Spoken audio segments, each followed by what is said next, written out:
We've done some body work on the paper. As you can see, that corner was missing. I'm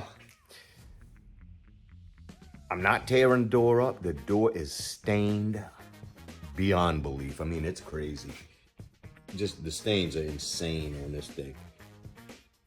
The thing is, it's paper. If I cut this door, I could take it and peel it back. It just amazes me what they make these interior doors out of. And they charge a pretty penny for them. This particular door is going under a set of stairs and a foyer. So I'm gonna get started. And I'm gonna be hustling. I'm gonna throw this phone on the stand. I gotta clean this booth out.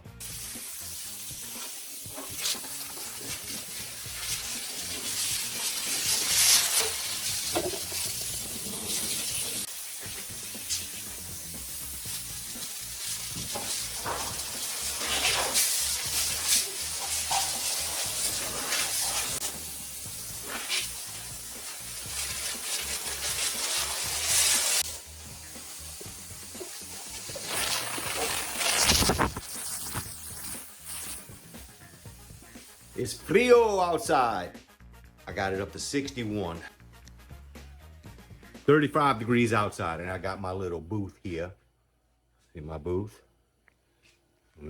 Door, tripod, and boom. 79 degrees, baby. And I got my big heater off.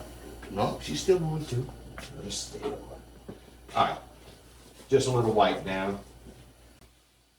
Before I get down to business, I'm gonna tape that up. I hit that with air a while ago, and evidently that is the sugarcane pulp that they make this door out of, and it blows everywhere when you hit that hole with air.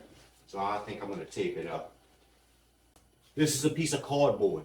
That's what it is. It's a cardboard door with a white laminate of paper on the outside and sugarcane pulp on the inside. It's ridiculous, but somebody was very smart.